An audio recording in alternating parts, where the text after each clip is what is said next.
안녕하세요. 결혼을 6개월 앞두고 있는 29살 여자입니다. 디자인 관련 일을 하면서 프리랜서로 일을 하고 있어요. 제가 일거리 따오는 만큼 돈을 버는 시기라서 제 수입은 고정적이지는 않고 들쑥날쑥한 편입니다.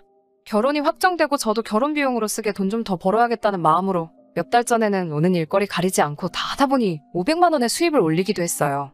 그만큼 벌 수도 있다는 사실을 처음 알았네요. 평균적인 벌이는 한 달에 100만 원에서 300만 원 정도로 말씀드린 대로 높낮이가 굉장히 큰 편이에요. 수입이 안정적이지 않은 대신 제가 자유롭게 제 일정을 조절할 수 있는 큰 장점이 있어서 오라는 회사는 많지만 계속 프리랜서로 일을 할 계획이에요. 나중에 아이가 생기게 된다면 그만큼 아이에게도 시간을 투자할 수 있고 신랑이 퇴근하고 집에 오면 바통 터치를 하고 제가 일을 더 할 수 있으니까요. 저와 결혼할 예비신랑도 전업투자자라서 안정적인 고정수입은 없는 편입니다. 뜻이 맞는 사람들끼리 모여서 사무실을 차려서 거기서 모여 장이 마감하기 전까지는 그곳에 머물며 투자를 하고 있어요.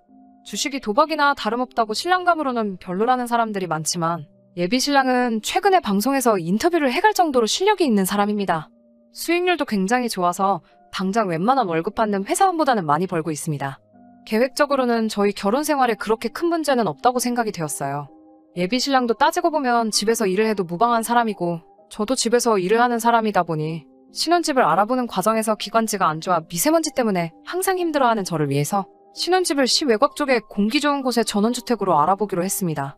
그런 사소한 것까지 저를 위해 배려해주는 좋은 사람이라고만 생각했네요. 신혼집을 알아보는 과정에서 예비신랑이 정말 말도 안 되는 억지를 부리기 시작하면서 예비신랑의 말도 안 되는 계획을 알게 되었습니다. 예비신랑한테는 여동생이 한 명 있어요. 저한테는 신우될 사람이고 저와는 나이가 같습니다. 저도 몇 번 만나봤지만 그냥 평범한 남매 사이예요. 둘이 어느 정도 거리감 있고 저렇게 둘이서 사이가 좋은 건지 안 좋은 건지 하루는 애틋하다가 또 하루는 서로 욕하고 싫어하고 하는 그런 사이요. 저도 남동생이 있기 때문에 남매인 집은 거의 다 똑같구나 하는 느낌이 들 정도로 정말 보통의 관계였습니다. 아무튼 저희가 결혼식을 6개월 앞두고 있는 상황에서 신우도 저희가 결혼하고 2달 후에 결혼을 하게 되었다는 소식을 전해 듣게 되었습니다. 결혼을 하게 된다니 축하할 일이지요. 신우의 결혼 상대는 예비신랑하고 같은 사무실에서 전업투자를 하고 있는 사람이었습니다. 그리고 그 사람이 예비신랑의 둘도 없는 친구 사이라는 걸 알게 되었네요. 예비신랑의 전공이 주식과는 전혀 관련 없는 전공이었는데 일찍부터 주식에 관심을 갖고 투자를 시작한 이 친구에게 주식하는 방법을 배우게 되었다고 하네요. 대학교 졸업하고 곧바로 취직을 한 예비신랑은 월급의 일부를 가지고 돈을 굴리고 있었고 이 친구라는 사람은 낮에는 집에서 주식 그래프만 보고 밤에 할 수 있는 야간 아르바이트를 하면서 돈을 모아 주식을 시작하게 되었다고 합니다. 한 사람이 손실을 보면 자기 돈 아까워하지 않고 메꿔주고 두 사람 다 손실을 보면 밤에 대리운전 같이 뛰면서 돈을 모으고 그만큼 동고동락한 사이였다는 거죠. 두 사람의 포트폴리오가 회사를 그만두고 전업으로 투자를 해도 충분히 먹고 살 만큼이다라는 확신을 갖게 되었을 때 예비신랑도 회사를 그만두고 나와서 전업투자자가 되었고 둘이서 힘을 합쳐서 사무실을 차리고 뜻맞는 사람들끼리 낮에 모여서 주식 투자를 하게 된 거라고 하네요. 시작한 지는 몇 년 되지 않았는데 업계에서 두 사람이 실력 있는 사람이라는 소문이 나게 되면서 방송국에서 나와 두 사람 인터뷰도 해가고 조금 유명해지게 되었답니다. 아무튼 그만큼 막역한 친구가 가족이 된다는 사실에 예비신랑은 굉장히 기뻐했어요. 저도 서방님 될 사람이 예비신랑의 친구라는 사실이 나쁘다는 생각은 들지 않았습니다. 그만큼 둘이 사이가 좋으면 나중에 집안에 문제가 생겨도 서로 힘을 합치겠다는 생각을 했거든요. 저희가 구하는 집이 도심에서 한참 벗어나 외곽에 있는 전원주택이었기 때문에 집값이 서울의 아파트 구하는 것에 비하면 많이 들지 않았습니다. 그런데 어느 순간부터 집을 보러 다닐 때마다 예비신랑은 집이 좀 작다, 방이 3개밖에 안 돼서 별로다 하는 식으로 보러 다니는 집마다 성에 차지 않아 하더라고요. 당장 결혼하자마자 아이를 가질 것도 아닌데 집 크기에 집착을 하는 모습이 의아했습니다. 집이 크고 방만 많아봤자 관리하기만 더 힘들 테고 우리 둘이서 당장 그 많은 공간을 사용할 리도 없었으니까요. 너무 집 크기에 욕심부리지 말고 형편에 맞게 또 용도에 맞게 집을 찾아보자고 했어요. 아이가 태어나고 어느 정도 자라게 되면 교육 때문이라도 서울로 다시 이사를 와야 할 수도 있는데 전원주택 사이즈가 너무 커봤자 나중에 대팔 때 힘들기만 할 뿐이라고요. 예비신랑은 다 자기가 생각이 있다면서 조금만 더 알아보자고 하더라고요. 그때까지도 몰랐어요. 예비신랑이 그런 계획을 가지고 있을 줄은요. 얼마 전 보고 온 집 중에 방 4개가 딸리고 마당에 또 작게 컨테이너 박스로 집처럼 꾸며놓은 곳을 보고 그 집이 마음에 든다면서 그 집으로 무조건 해야겠다고 우기기 시작했습니다. 저는 별로였거든요. 무엇보다 구조가 이상했어요. 2층에만 방이 3개가 몰려있고 1층에 화장실이 딸린 방 하나, 그리고 1층에 있는 부엌 옆으로 화장실이 1개가 더 있는 그 집에서 살게 되면 화장실이 딸린 1층 방을 쓰게 될 텐데 그러면 위층에 있는 방 3개는 어지간해서는 쓰게 되지도 않고 빈 방으로 두게 될 텐데 말이에요. 거기에 집이 크다 보니 그 돈이면 서울에 적당한 아파트 전세로 들어갈 만큼의 돈이고 예산을 훨씬 초과하는 금액이었으니까요. 그런 이유로 저는 그 집이 마음에 들지 않는다고 싫다고 말하니 예비 신랑이 그제서야 큰 집을 보러 다닌 이유를 말해주네요.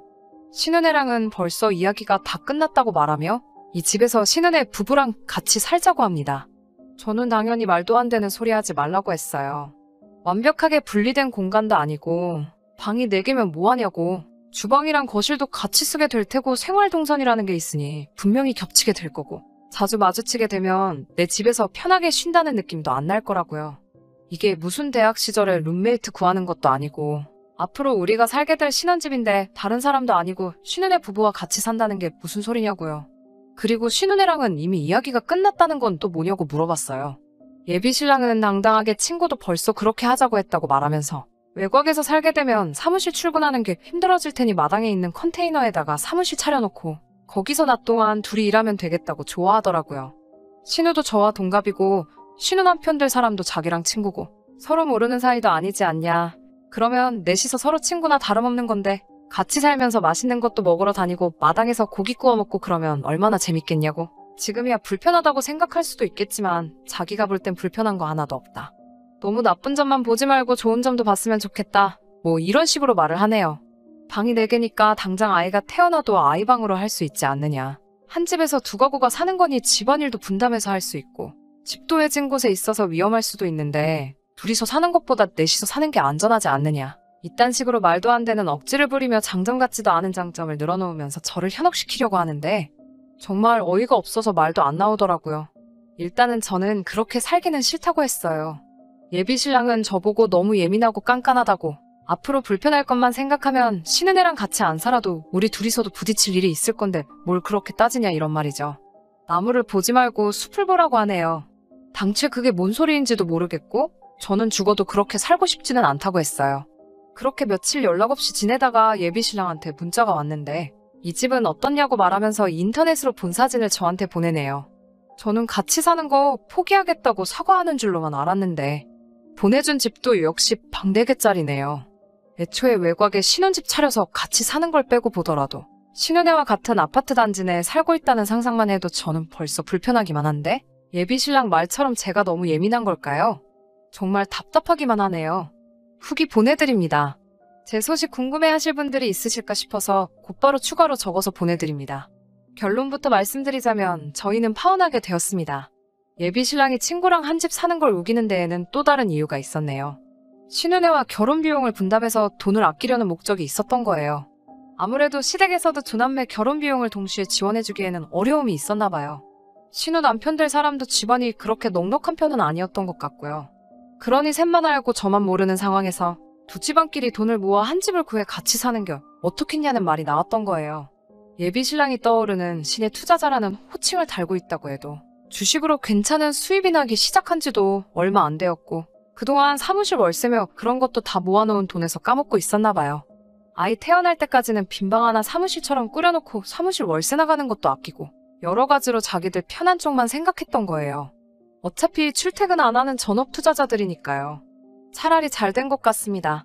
그동안 마음고생하면서 저도 생각을 고쳐보려고 노력했지만 도무지 신은혜와 같이 한 집에서 살게 되는 것만큼은 용납이 되지 않았는데 이런 사실을 알게 되면서 끝까지 신은혜와 같이 살자고 하는 예비 신랑의 말에 저는 파혼까지 결심하게 되었으니까요.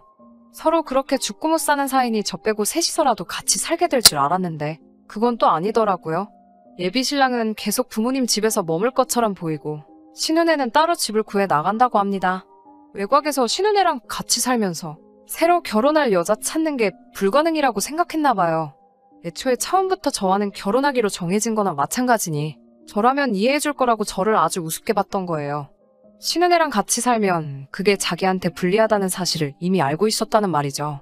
결국 신은혜랑은 같이 안 살기로 했다고 이제 우리 둘 사이에 아무런 걸림돌이 없으니 우리 다시 시작해보자고 연락을 해오면서 이 사실을 저에게 다 말해주더군요.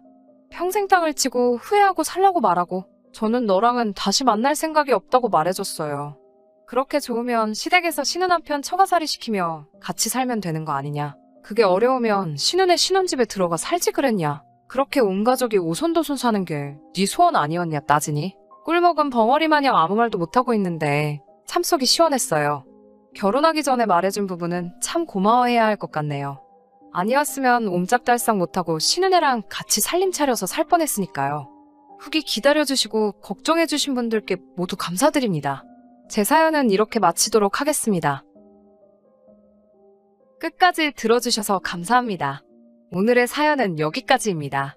구독과 좋아요, 알람 설정 부탁드리고 더 좋은 사연으로 다시 찾아뵙겠습니다. 감사합니다.